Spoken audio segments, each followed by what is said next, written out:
Hello guys, to do that, we are at the Stihl HQ. I'm gonna give you, this here is my favorite saw, MS 382 on an exploded view with everything.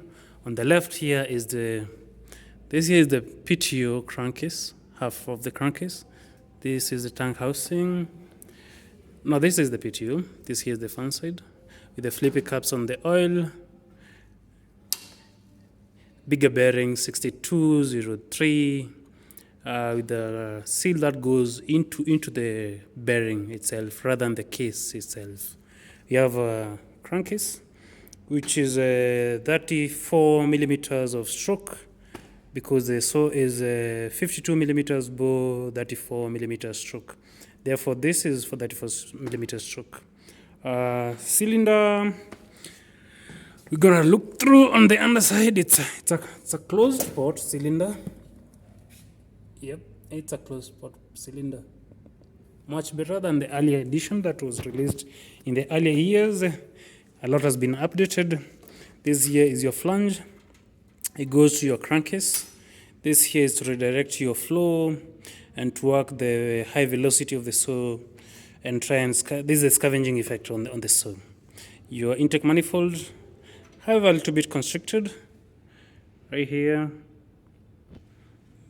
There's an angle here where your flow has to slap this before it goes to the. It's quite constricted, yeah. What else is my favorite on this? The torque and the speed. On mine, I'm about to try a bigger rim sprocket, an 8-tooth, because I think it's got the power to spin it up. Reliable. So, oh yeah, I'm gonna try one more thing. The exhaust casting comes with a single outlet on the muffler. I'm gonna try and get a dual port on mine, probably on the front like the 044s used to be in the earlier days. And with that, we also need to work our jets on the high-speed jet and try to regenerate a bit. Yeah, this is the showroom. Among the items in the East African market that are getting introduced is the water pumps, WP300. This here is the future category of items that's going to get introduced into the market. But among everything else, this is my favorite here. Climbing saw, 193T, 40 cc's, yes? 40 cc's. Comes with a smaller bar. It's let me look at it's a 1.6. Trying to look through the drive link.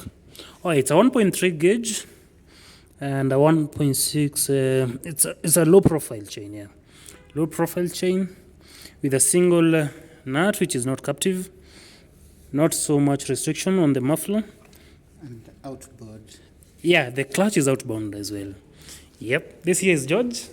He's the technician at Stihl HQ. A buddy of mine. I learned quite a lot from him as well. Yep. This is the entire setup here. All the saws, the 651 comes standard with 36 inches. RS chain. This is the homeowner saw MS170, as well as this one. This here is a 250, quite powerful for the size. I ran one about 2 weeks ago, and it's quite crazy for the size and how compact it is. It's I had a huge impression in it.